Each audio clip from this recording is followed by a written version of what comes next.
It's now the red circle. Alright. So, where were we? We were at the. Oh, yeah. Welcome, guys. This is a mini podcast with myself and Sneaky Dragon. Say hi, Sneaky. Yo! Hey, Sneaky Dragon here. Welcome to Wargroove again. Yes, welcome to Wargroove, and welcome to Wargroove too. Haha, no, not just yet. It's a long way to go, but we do have some concrete evidence that it is actually coming out. It's not just myths and legends anymore, circulating around Wargroove. Yeah, it's really exciting. I think I did not sleep or eat when I found out. I just immediately started making a video about every piece of information I could find about the new game. Yeah, like when I just woke up and I was like, okay, I have to message Sneaky about making a podcast, and I'm like, oh damn, but in his time zone he should be sleeping. But I was like, wait, he's online. Oh, okay. And then you're like, oh yeah, I'm like dying inside from no sleep, but this is a good cause for doing that. There's too much hype to sleep. Yes, there is too much hype, and one of these things is the actual official, not the intro, sorry, the trailer of Wargroove 2. And from that trailer, go ahead and check out Sneaky Dragon's video. He went over some really interesting stuff of all kinds of little details, including units, the story, speculations, and it's kind of those things we're gonna like. Some of those things we're gonna go over and go into depth about. Of what they could be from what we know. One thing that might be fun to start with is Nadia, because Fiven just posted something really interesting in the main Wargroove Discord. That apparently in Wargroove 1 Vesper's profile, the twins' mother is called Alia, not Nadia. Oh, yeah, he just sent us 3 minutes ago, I see. Okay, that is some amazing information. Shout out to Fiven there for that. So Nadia, we see her the most. She's literally in the thumbnail of both the IGN and Chucklefish trailers of Wargroove 2. So she is a very important character. We also know her voice actor, so she is definitely a main character now. What do you think? Like, what kind of role do you think she will have in this new game? So I don't know, because we see Nadia and Wolfar together in like the trailer and the promotional materials. They seem to be on the same side. So why did Wolfar join the pirates? Is Nadia a pirate captain? And if Nadia is not the mother of the twins, who is? Are we ever gonna find out? Or I mean, Nadia and Alia, there are 2 letter differences. L switched to D, and N appears in the null position. So it's close. Could Alia be a nickname for Nadia? Or are they just completely different people, and this is like a red herring? Very interesting ideas. There has been some speculations. I'm not sure if we actually got some proof on that. When Double Trouble came out, that maybe Vesper is the ex-wife and the mother for the twins. I'm not sure if that was like debunked, but I remember something like that floating around in the community. So what do you think about that and Nadia? I think based on what Fiven's saying, that's been debunked. It's funny, Fiven's posting, they don't know they're being mentioned in the podcast right now. Yeah, it's like they're like part of the podcast, they're just like talking in the chat. Yeah, but I think that theory was debunked. If you go into the Vesper lore, there was some kind of jealousy with Vesper. Okay. And... Okay, I see. Alright, so definitely, so Vesper is just like I guess like family friend, used to be, then they became sour. So maybe Nadia is the actual ex-wife of Wolfar, because they are together, and Wolfar's... Okay, let's talk about Wolfar's appearance. His hammer transferred into a huge chest, I'm not sure if you saw that. But like, his hammer is like not the boring rock hammer anymore, it's like a booty chest. So I think that just confirms that he has something to do with Nadia and the pirates. Yeah, and also, if you look on the website, the name of the image is Wolfar Pirate, so it's very clearly a pirate version of Wolfar. That's confirmed. Okay, so what we know from Wargroove 1 is that Wolfar at the end, I literally just played the last mission to find this out, at the end he kind of gave up his outlaw ways, essentially, because he demanded the freedom of the outlaw soldiers from Vesper's, like, ransom captivity thing. So I'm not sure if they meant by freedom that they will once again go back to their original place in Wolfar's clan, or if they just literally can just do whatever they want. They can just go start a new life, and Wolfar will leave behind his old outlaw life.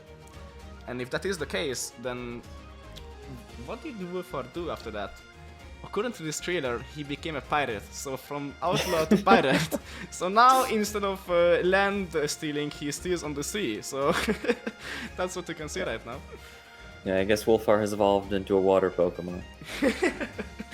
Yeah, he. I guess old habits die hard. I guess you just need a change of environment. Okay. Wait. Oh, yes. This is the Alolan form of Wolfar. Oh, the Alolan form. I honestly don't know what that means. I'm not too familiar. What does that mean? No, I'm just trolling. So Pokemon made like regional forms, and some of them are just different types. Oh, okay, yeah, that makes sense. Like it's the same exact thing, just like a different. Yeah, okay. That's what it seems like. Okay, so we know... Wow, Fiven is dropping more lore here. Apparently, in the Codex, Wolfar's grandfather was a pirate captain and went to settle the Lost Leagues. Yeah, I'm reading this too. Wow, Fiven, you are a legend, my friend. Okay, we got some just-in-time good context about Wolfar. So his grandpa was a pirate captain. So I guess he's going back to his roots, essentially. So he will no longer be an outlaw. But he will go back to like his family roots, if this is correct. Originally I was thinking, is there any difference between being an outlaw and a pirate? But I guess technically there is. If Cherrystone is based on medieval Europe, then if you're an outlaw, that's almost like a particular caste or role. You could get marked for that. It was kind of like a lives in the woods, hunts illegally kind of imagery. Whereas pirates, you could be a pirate sanctioned by the state. So the problem is though, only Cherrystone is medieval Europe. The Florins are aliens.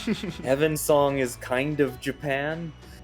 I don't know what Felheim is. Yeah, so I guess Felheim is just like the undead faction. There's always an undead faction somewhere, like something about the dead. Yeah. All right. So you said that essentially there's no real difference between being a pirate and a outlaw. But I guess like you said that there's like a legal way to become a pirate, but there's no legal way to become an outlaw, if I understood you correctly. Keep in mind, my knowledge of medieval Europe is incredibly limited, but some pirates could be sanctioned by the state. I actually had no idea. Wow. And I think if you were an outlaw, you were raiding your own country. Like, there were land raiders sanctioned by the state, but those were usually knights. Someone's got to fact check me on all of this, I'm not sure. Alright, okay, that's an interesting thing to keep in mind. So, we do know, something that supports your theory about this is that at the end of Wargroove 1, or the original game, I'm not sure how I should refer to it, Wolfar kind of becomes the good guy, and he like kind of joins the rest of the factions. Like, he just becomes, at least his children become friends with Koji, Heaven Song, the rest of the guys. So he's no longer like a pillaging outlaw. So if what you're saying is correct, then he became a pirate to help Cherrystone, Heaven Song, and kind of like make this coalition and like symbiosis with the rest of the factions. So he is not malicious anymore. So that supports your theory. Well, also, Wolfar was never... I don't think Wolfar was meant to be seen as malicious. I think you can interpret Wolfar as malicious, but the writers clearly loved Wolfar and tried to portray Wolfar in a positive light. From the way that Wolfar interacts with, like, his kids, to the reason that he's an outlaw, as convoluted as it sort of is. Yeah, I can see what you mean. He is supposed to be like, this big, like, friendly guy who just got in a bad situation because he was like pressured to do something bad. But at the end, he never becomes responsible because the characters realize that he was kind of forced into that position, so he never gets like any punishment for what he's done, which is kind of funny. So yeah, they definitely had like a soft spot I mean the developers of Wargroove about Wolfar, because he just gets away with doing whatever he wants.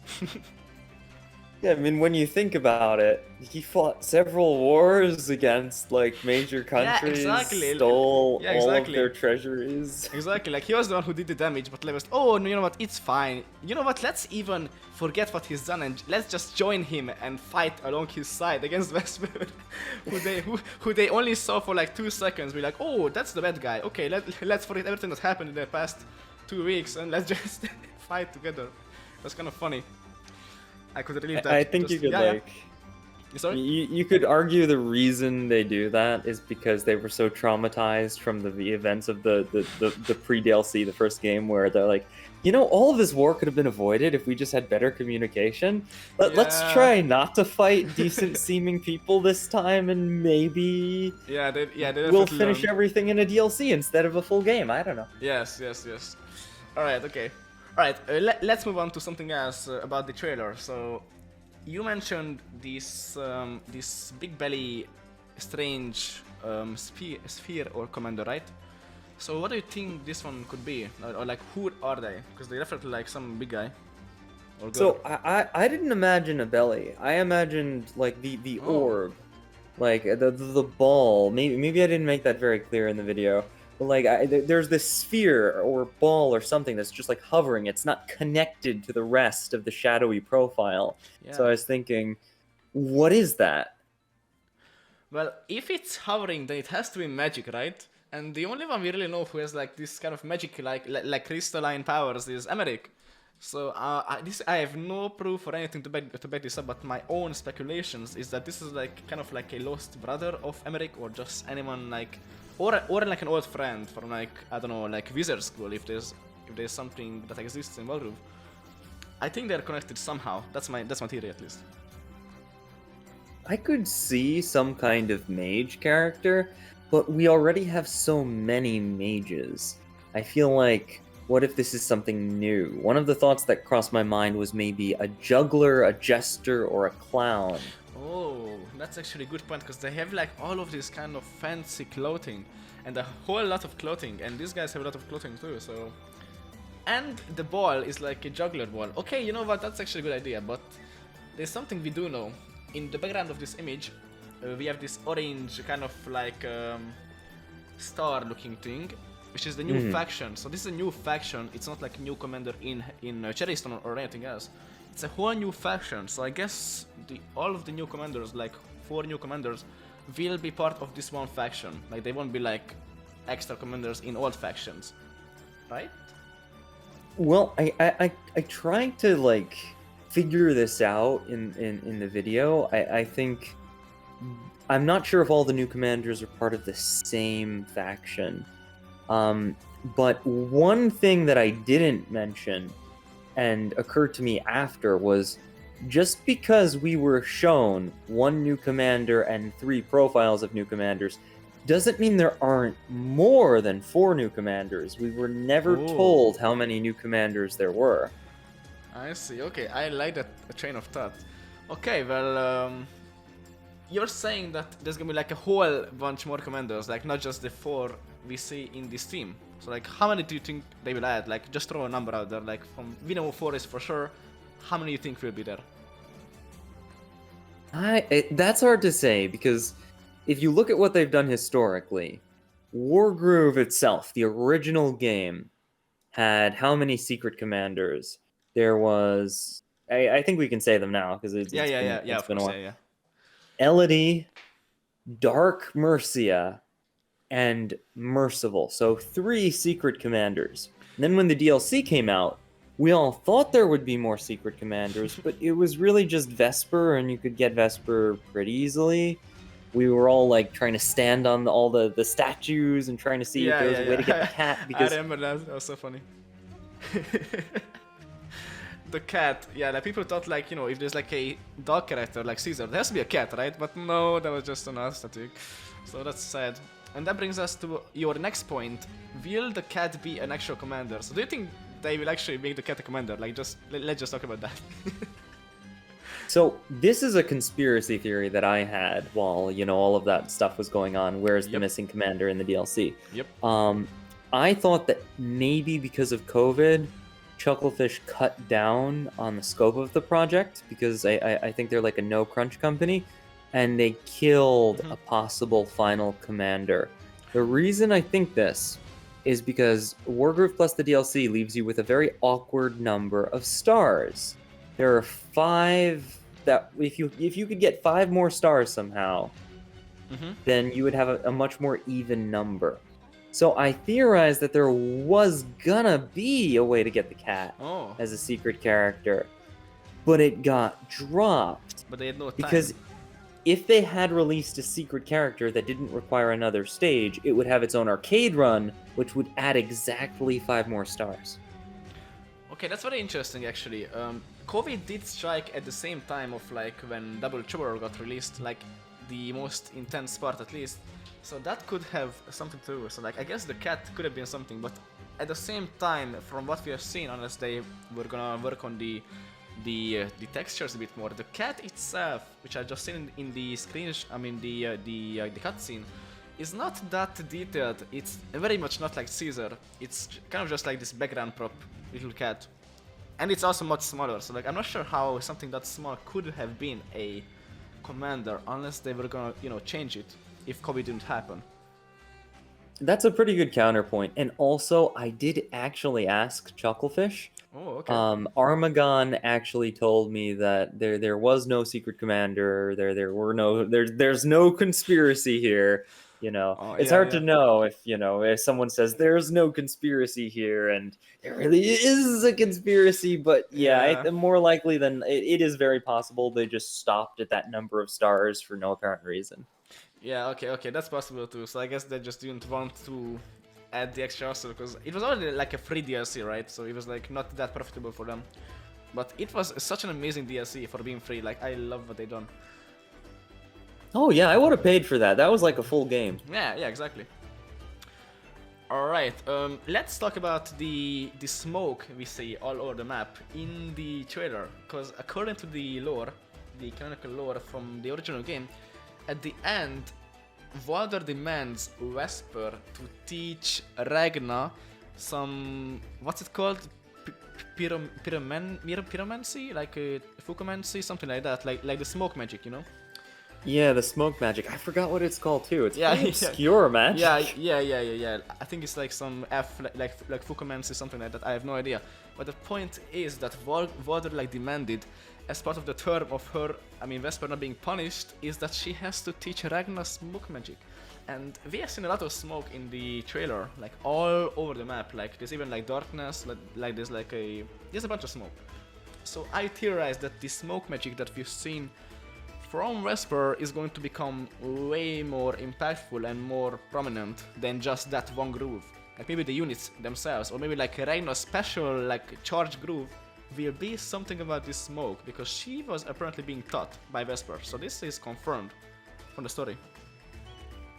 That is true, but Ragna is also what, like 5 years old? Yeah. That is true, but we did see that despite that, she has the capability of learning. Even if she doesn't enjoy it, she definitely can learn. Although I am honestly not sure if you need to have like magical abilities like Emmerich to be able to pick this up, or just anyone can, because Ragnar has 0 magical abilities from what we have seen. She's just like pure destruction. So I'm not sure if that's like a important point or not. Yeah, I have trouble imagining Ragna doing anything with something as complicated as magic. Yep, exactly. So that kind of puts us at an impasse that canonically she is going to be learning it, or like she has to, and we do see it in the trailer. At least not her, but like we see like smoke. Let me just insert some screenshots in here in the video. So you can see some smoke like in this part and that part of the map. So unless that's not from Ragnar, one of the new units, maybe the 5th one that we haven't seen, is going to be something about like smoke, like a smoke unit. Possible. It's also possible that it's just darkness or fog or miasma. Oh, right. You had a really interesting theory about the nighttime mechanic. Oh, the night. Oh, yes, yes, the night mechanic. Okay, let's talk about that. So, in the trailer, we see these terror birds. I don't know how to refer to them honestly, attacking a group of frogs. And in the fight cutscene, you know, the small animation, we see that it's darkness, and wherever they go, it becomes light. So I guess darkness is a new weather phenomena. So unless it's just like aesthetic, or it has like actual effect, maybe like less visibility, kind of like a different version of fog, or like damage buffs, or like nurse or something like that. We do see that darkness will actually be in the next game, so that's something that could be worth discussing. I think one point of interest about Fog in particular is it was met with mixed results in Wargroove. I know in Advanced Wars, Fog is extremely popular, but in Wargroove, all the competitive scene couldn't do Fog because there were issues with things that you could hear, super quiet sounds, people cheating, Oh yeah, yeah. potentially. But I loved Fog. I played so much Fog. I mean, I am a casual at heart. Like I when I first started playing Wargroove, I would do nothing but like Fog games, and that's kind of how I got the nickname, the Sneaky Dragon, because I would hide my dragon in I actually Fog. didn't know that. Okay, nice, nice. Some backstory. Okay, so what you're saying is like Chucklefish essentially took the feedback, the negative feedback about the fog, and turned it into something better for the competitive scene, and the results are this darkness thing. Well, not just the competitive scene. I mean, I loved Fog as a casual player, and I think a lot of folks did in the beginning. But as the game went on, no one was really playing Fog. I think even the casual scene started dropping it. I was still big on it, but maybe they wanted to try to make it a little more interesting, a little more dynamic, and maybe they also fixed some of the problems with it. Because I think if you're going to do something like this, I can't see Chucklefish revamping Fog just for the small group of competitive players. If you're going to do something like that, you want to make sure it hits the big player base too. So I'm wondering if maybe Nighttime is like a more fun version of Fog with different features. It's a very good point. So essentially fog would still stay as it was in Wargroove 1, but this is like an extra thing, right? Like something else that's like a new option essentially for those who are not casual, right? So like it's not like a revamp of the original fog. It's just a new thing, extra, right? Well, I think that you want to make it good for everybody. You want to make it work for competitive players, but you also want it to work for players who are just going to play through the campaign and that's enough for them. You want it to work for everyone. Yeah, yeah. Fog kind of didn't work for anyone except me. I loved it. But so yeah, maybe they tried to revamp it to address the different concerns from the different parts of the community. Okay, alright, that makes sense. Okay, so we have some ideas about what this darkness could be, but we definitely see darkness, so that's something to count on in the game and to look out for. Okay, what else should we talk about that's like interesting? I think you mentioned the octopus in it. We should go into depth with that. Yeah, so I talk a little bit about it, the possibility of its stun feature in my like what we know so far video.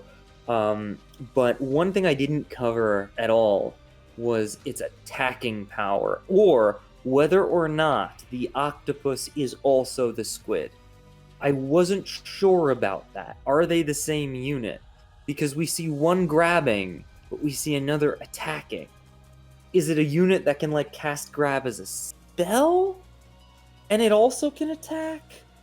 And it was attacking a land unit. I mean, everything we've seen so far makes it seem really strong. Do you think it's just going to be broken? Okay, that's very interesting. So, yeah, we did see it attacking like land units, like grabbing Ryota, right? Like, and we saw the turn spent for Ryota, despite it not being Ryota's turn, as you said in your video. So, but we've also seen something else. Like you said, the octopus and the squid could be like two different units, and maybe it's the octopus who is the fifth unit. Because in the animation, the fight animation, we see the squid / octopus, if it's the same, to have a very different texture than what we see in the water. Like in the attacking cutscene, we see a squid But in the water, like in the actual game, in a match, we see the octopus head. And those are two different species, of course, so maybe the squid is like the actual like brute force attack unit, who like just like destroys everything. And the octopus is like the one who can just like grab things and stun them. What do you think of Right, that? because the dragon and the giant, they don't have a special ability yet. What if they added one? Oh, what if they added one? Oh, then it's Sneaky Dragon 2.0. Can I make my dragon invisible, please? Yes, Please? please. What we do see is that we don't have, as you said in your video, we don't have an equivalent to the giant and the dragon in the water, unless you count the warship, of course. But that's, you know, it's kind of niche. Yeah. And the warship does come in a group of several warships if you look at the animation. Oh, it does. I actually haven't noticed that. Like, you mean like in the texture or like actual gameplay mechanics? Like you know when you look at the animations, they're like 4 in a group or something. Yeah. I thought the warship had multiple in a group. I could be wrong. I actually have no idea, so I can't really comment on that, but okay, so you're saying that essentially the warship is already the big unit in the water, and the squid won't be, like, replacing it. No, I'm saying the warship's not the big unit in the water. Oh, okay. Like, it's, Sorry, I it's misunderstood. established as a smaller unit. Okay, so I completely misunderstood. Alright, so, I think from what I said, we have the squid, like the brute force attack unit, because we actually see destroying some archers, and we see the octopus, who's just like grabbing something, like Ryota. So one is like a stunt unit, if we have no idea if these are separate units, or if just like a texture mistake. One is like a stunt unit, and one is like an actual damage unit, so that's, yeah, that's what I think. What do you think about that? I think they're probably the same unit. Because, like, an octopus is easier to kind of animate if you only have a few pixels. But then when, you get the full animation, they can really flesh it out with more pixels as the squid. Because Wargroove is a very pixely game. Yeah, that makes sense actually. So it's like just like a texture thing, and they're the same unit. So that means that the fifth unit is something we still don't know, unless it's of course the smoke unit that we talked about. But again, we'll find that out soon enough. Okay, should we discuss the rest of the commanders that we can see on Steam? Yes. Okay, the interesting stuff. All right. Anything you have to say first of all? Well, we talked a lot about Nadia. We talked about the one with the ball. Yep. I've already talked a lot about the weird-shaped one, some kind of demi-human. There's a lot of potential there. I've got no idea about that one with, like, the hoop thing. Is it a hoop? Is it a harp? Is it a bow? You know which one I'm talking about? Yeah, what is up with the last that one? Okay, so let's start with that one. Good point. So, what we can see, if the question mark wasn't completely obscuring it, is that the top part looks like, I'm not sure, but it looks like a cowboy hat. And we also see like a little bit of like a small cape at the back of the waist. And in the head it has that lord thingy, like something in the middle. I don't know, I have no idea what that is. What do you think that could be? Well, it's possible that it's actually a minstrel hat instead of a cowboy hat. Oh. And then maybe it's a harp? The problem I have with this is it really contrasts with Elodie. In fact, it sounds almost like the version of Elodie you see kind of on the opening screen, or like you know when stuff is just like scrolling across the screen. Right, yeah, because she has like the violin or cello or whatever, yeah. Yeah, okay. Alright. Right.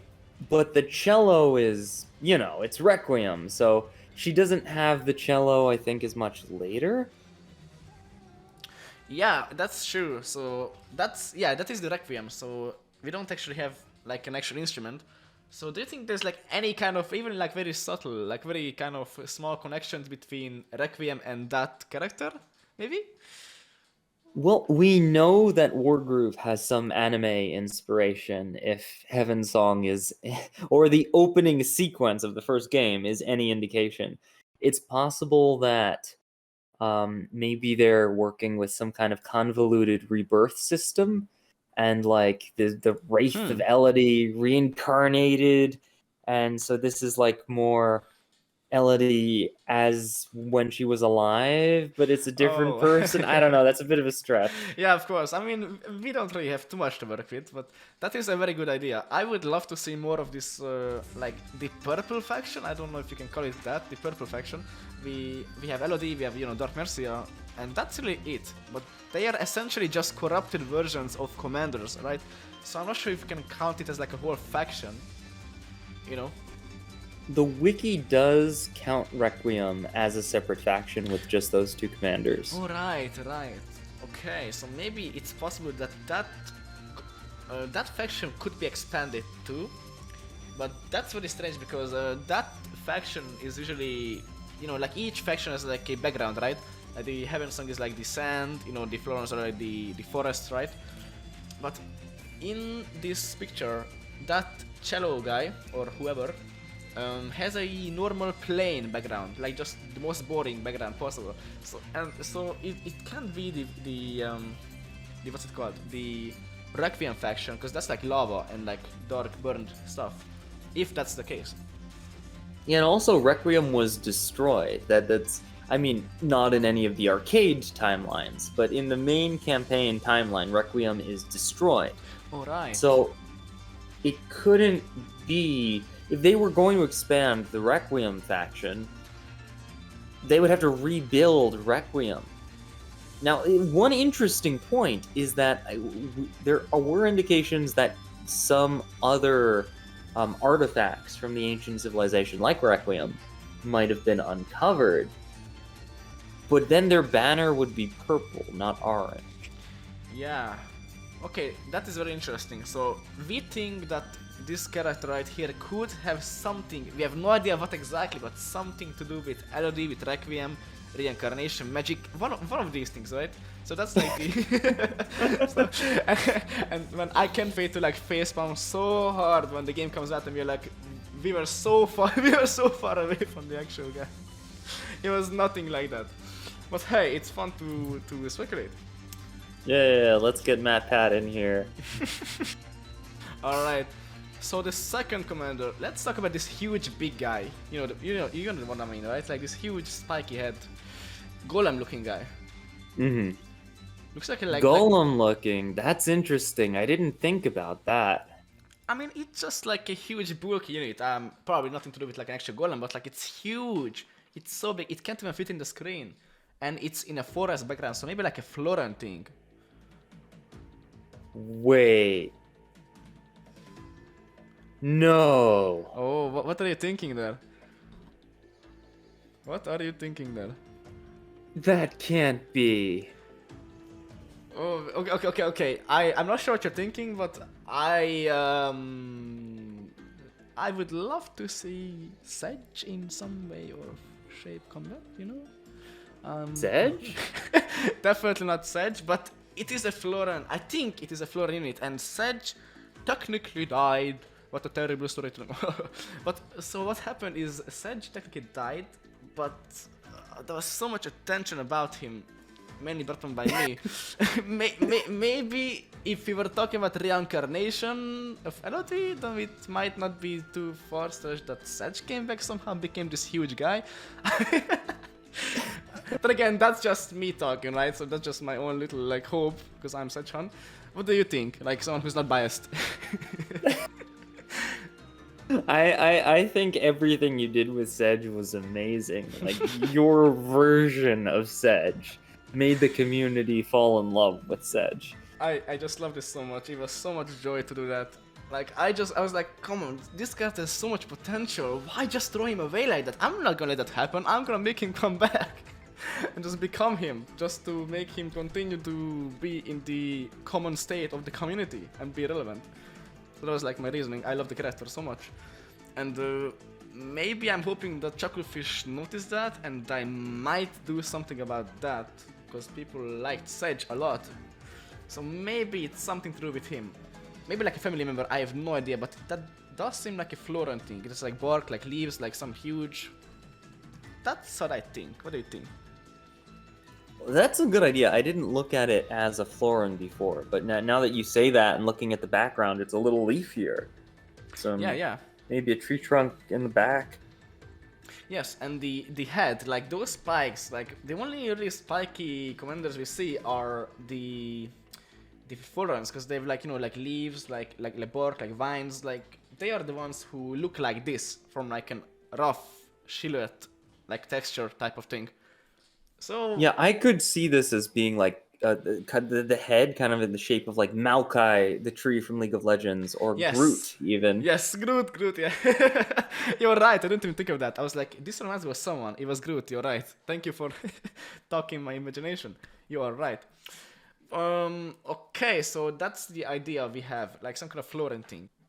Well, one thing that I'd like to know is what they're going to do with commanders, because this was a very big thing towards the end of Wargroove. There were kind of two factions. The commanders are perfect and lovely in every way faction, and the I don't like commanders the way they are faction. And this Alright. was one of the few things where me and Barrett were divided on. Because I love commanders, you know, the fact that you can lethal them. That was the most fun thing in the game for me. But there were a few Yep. competitive players. I don't think like in the top like war, but like very very good players still that were like, but I don't like having a chess theme checkmate on the board. Oh, I see. So like, sorry. So like you said that like some of these people didn't like the fact that like they are so easily game ending, right? So you have to be so careful with them. Yeah, exactly. I love that about it. I think it makes it like great because when I was just starting out, I didn't know what I was doing. But I still had a chance of winning if I could just take out that commander somehow. That's what got me into it. Yeah, it's actually very interesting that like even if you're like losing so much, then if the commander is still in play, unless you're Shu who just puts it in the back of the army, Yeah.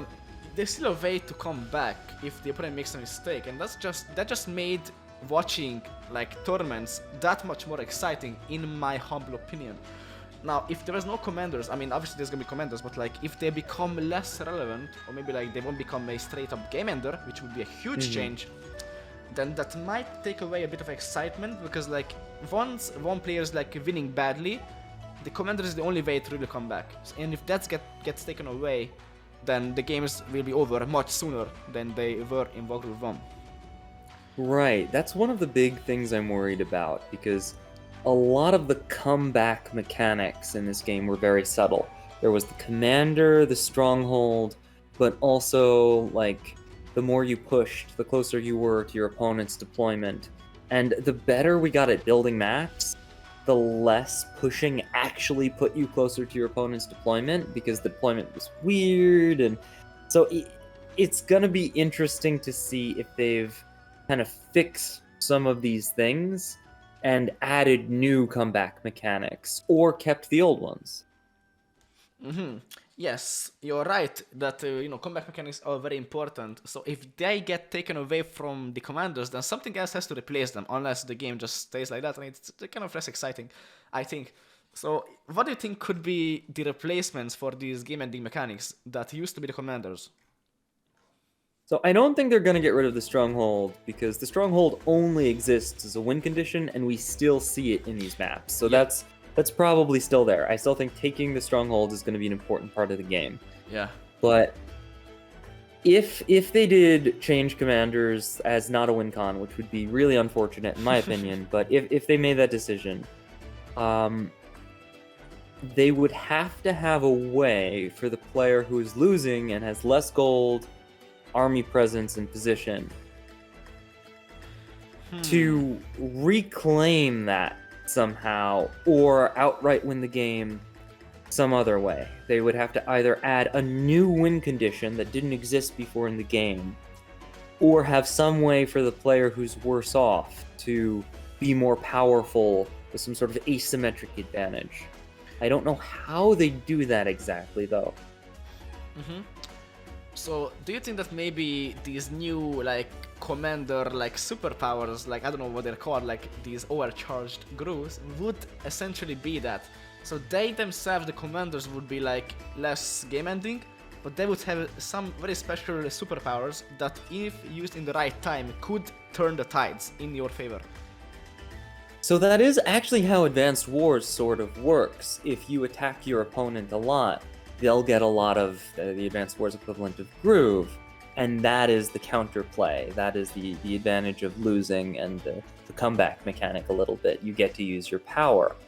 The problem is with Wargroove, it's a different game than Advanced Wars.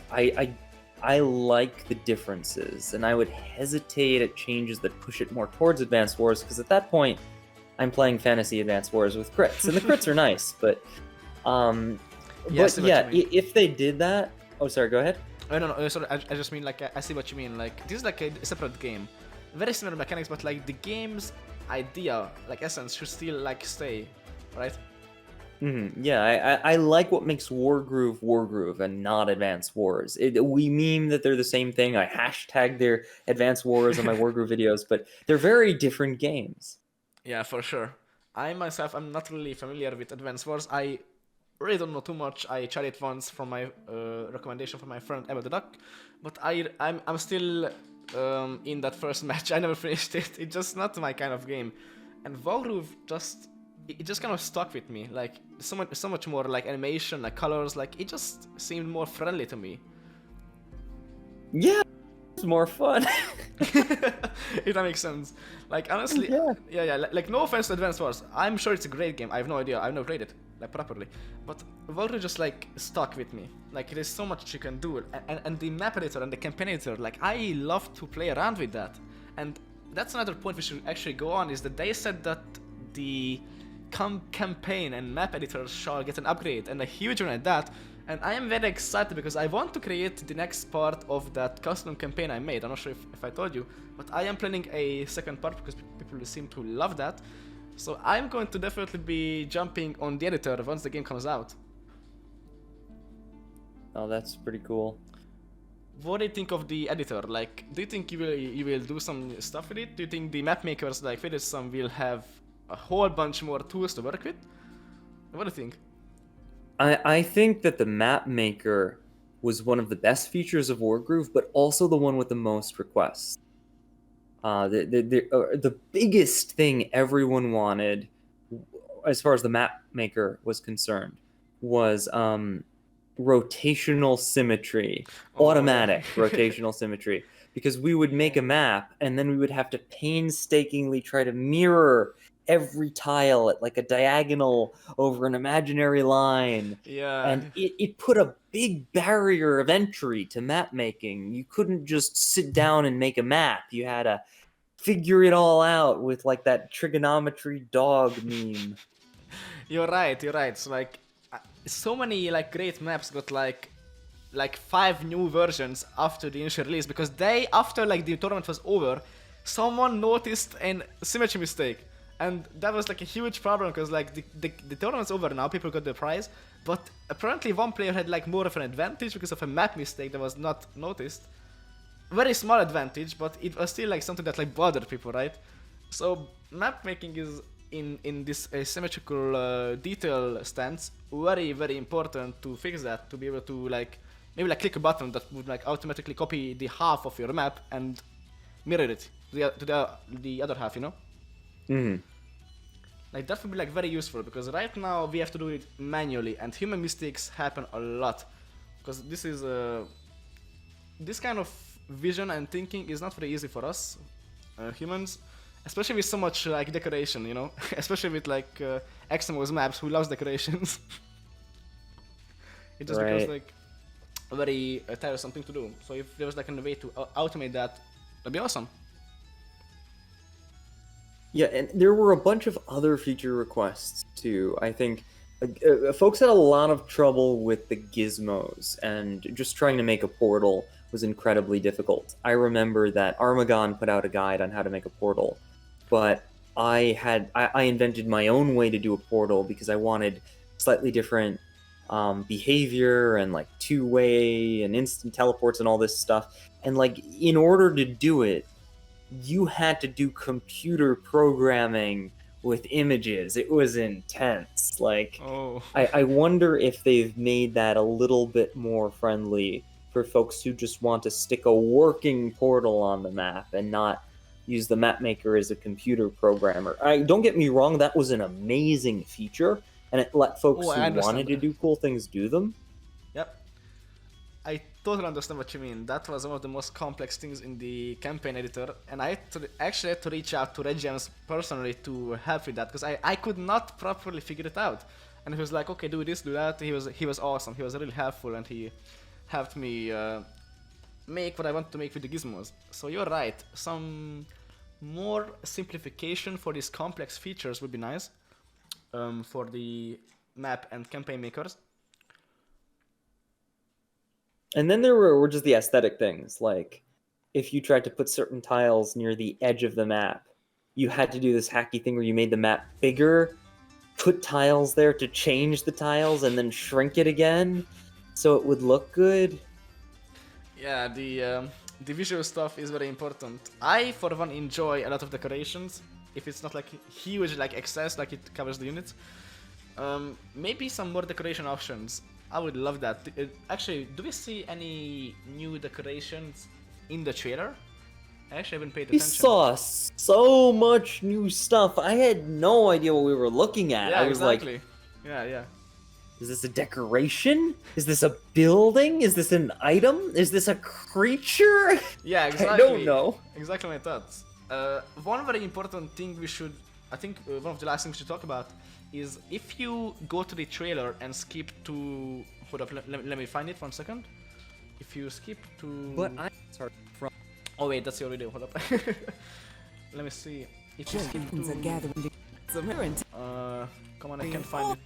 Comrade for Pirate Their armies, there are rumors of a battle. And with all we want, join the fight. While you're looking, I'll just say that the trailer goes by so fast, Welcome, and like comrades, all of the to new my units are coastal- so hidden. I've got to wonder if Chucklefish was like deliberately making it difficult to see what the new stuff was to generate hype, because they're very good at hiding things. You're right, yeah. It was like a freaking 50-second trailer for a whole new game, and I actually don't remember how long the original trailer was, but I think it was much longer than this one. I think. Let me check actually. I have to fact check that right now. Wargroove trailer. It was a okay. So the launch trailer was 2 minutes 30 seconds, but the cinematic one, you know, beginning of the game is like just 49 seconds. Okay, the length isn't that important. I think what matters right now is, you're right, like so much happening in such short period of time, like just cutscenes, like animations, like fight, like units, all kinds of stuff. So I think they did this, as you were saying, to generate hype and for us to have a lot of stuff to like speculate what we're doing right now before the game comes out. Like so much in such a small package, right? Yeah, and I think the biggest proof of that is the scene with Nuru and Grinfinger Zawan, because that scene doesn't make any sense from a trailer perspective. Think about it. If you've never played Wargroove before, you don't know who Nuru is unless you played Starbound. You don't know who Greenfinger is. Them meeting by this stone thing with like a dialogue box above them means absolutely nothing to you. So why was that scene in there if they weren't trying to hint something to players that were very familiar with Wargroove? I feel like that was some kind of shout out to play into Nuru's popularity, Starbound fans trying to hint at some kind of dramatic thing. You're holding out on me. Oh, what's this new thing you've got, Greenfinger? A Florin Death Ray spaceship? What do you got, Greenfinger? Yeah, that's a great point actually. I'm glad you mentioned that. That scene didn't really have too much going on. It was like a kind of boring background. It was two characters that Wargroove players knew, but if that, like, as we were talking about, like how compact the trailer is, like so like they would only put stuff in there that's like important. Everything else beside that was like very chaotic, so much stuff, but that was like a very plain scene, and they give it a good 4 seconds for that one. So it has to be like a very important like story context for the future, I think, because there's no other reason to like include that, right? Like there's not too much going on in there. Yeah, I wonder if the new unit is maybe a faction specific unit. Oh, so like you mean like a unit that that can only be bought by like maybe like the Florens, and they can be used by something else, like the Felheim. Well, it said 5 new units, but what if each faction has a different version? That's why we haven't seen it yet. Oh, so like a faction specific ability, essentially what you're saying. Maybe, because like, you gotta think about green finger you're holding out on me. If that's important, right? If that, I love to make conspiracy theories. Yeah, If of that's course. important, what could it be that we haven't seen yet? I mean, it's not gonna be the latest Quagmut, Yep. What is it? Alright, so that's going to be like a very important thing to look out for contextually. I think it's more of like a story thing, like the canonical story progression, and not really a gameplay thing, but it could be that. We have no idea, so take all of this with a grain of salt, a huge pinch of salt actually. Alright. Yeah, I like stirring up nonsense. We all do.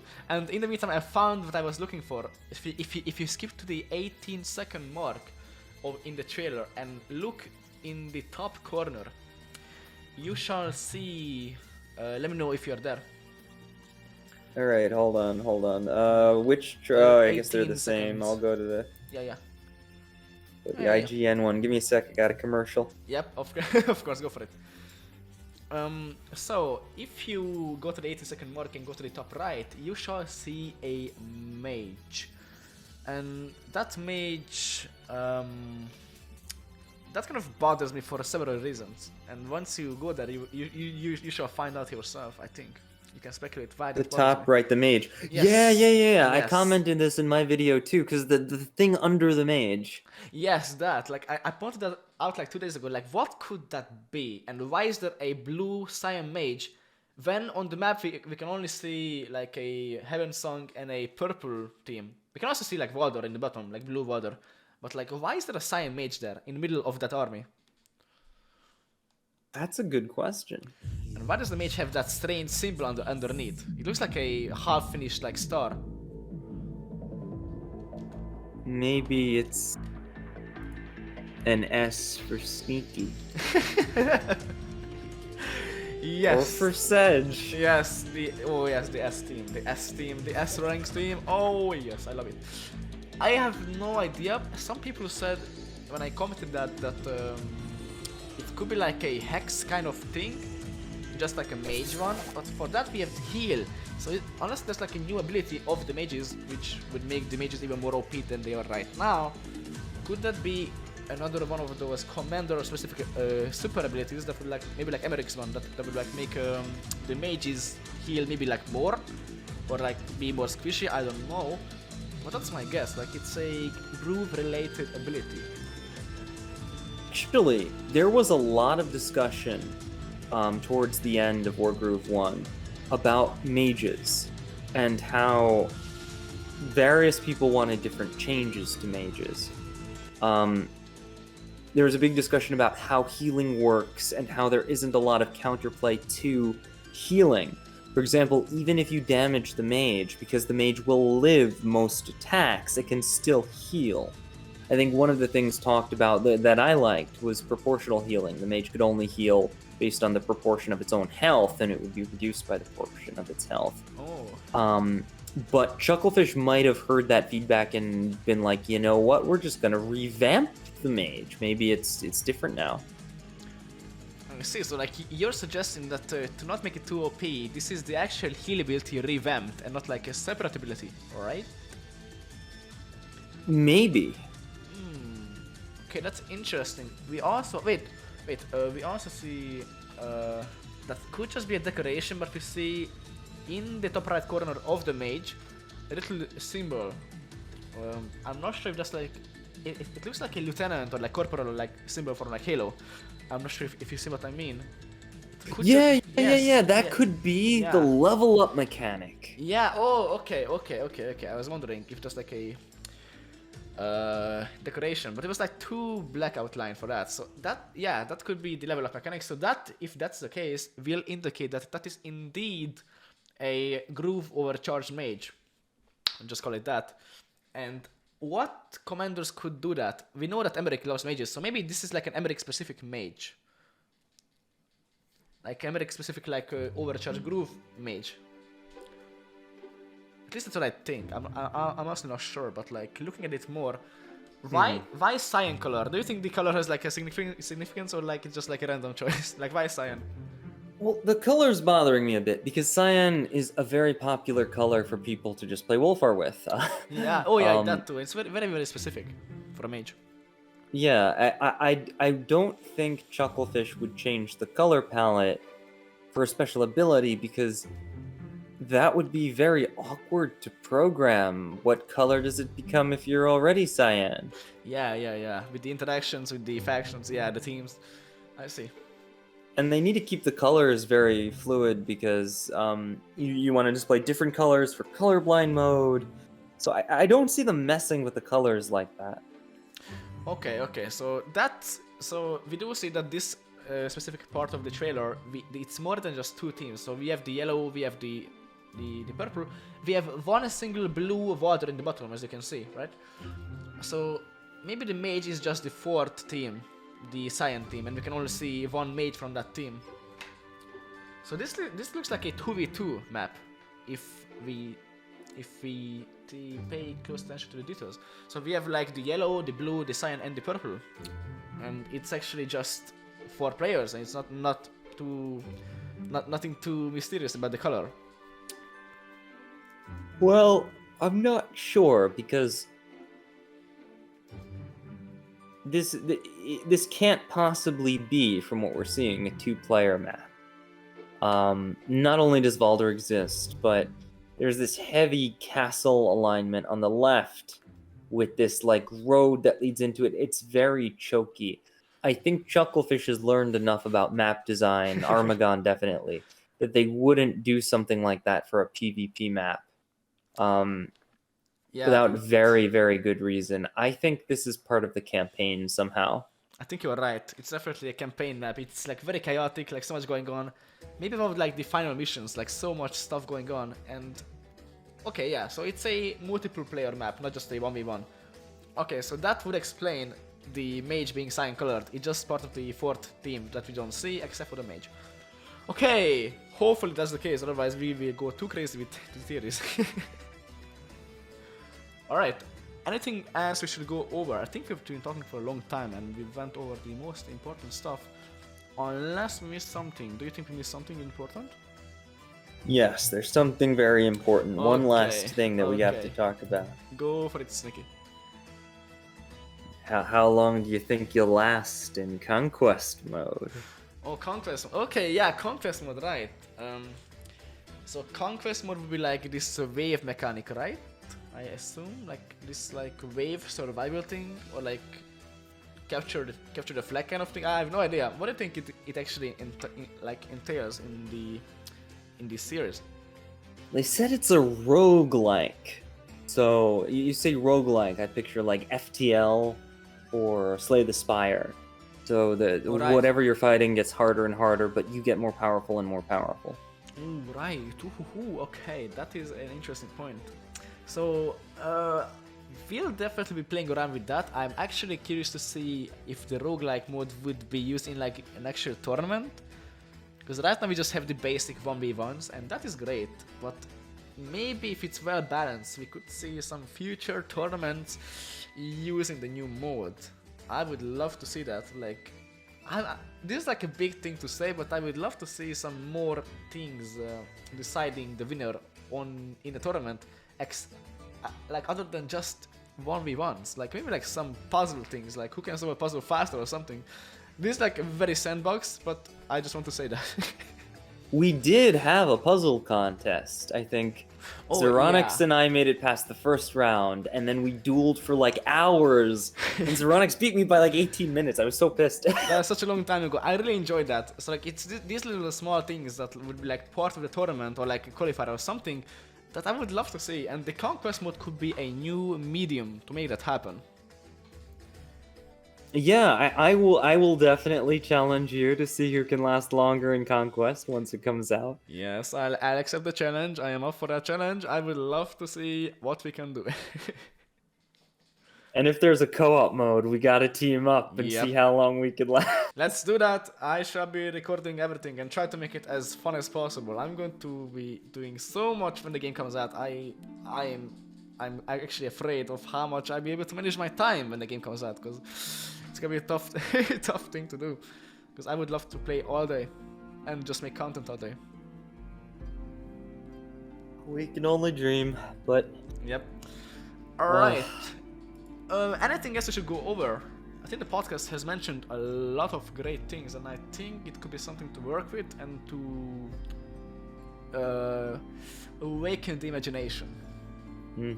definitely. Alright, so do you think that's it for now? Yeah, I think that's it. Alright, that was a great podcast, Little Mini podcast. If anyone else wants to join in a future run, like maybe like a month before the actual game comes out and we know a lot of more stuff, then just let us know in Discord on or here on YouTube. Go check out Sticky's channel, it's a great channel, he makes a bunch of content. I am probably gonna focus mostly on Wargroove, but I occasionally do other games. Okay. Alright, that's great. Alright guys, thank you for watching. That was Sneaky Dragon and Sechon talking about a bunch of nonsense that probably won't even happen. But it was fun, and maybe, I don't know, maybe Sacrificial saw this and maybe they're like, ooh, that's a good idea. Alright, thank you for watching and have a great day. Sneaky? Oh, welcome back to Wargroove. Yes, welcome back to Wargroove. Soon. Bye bye.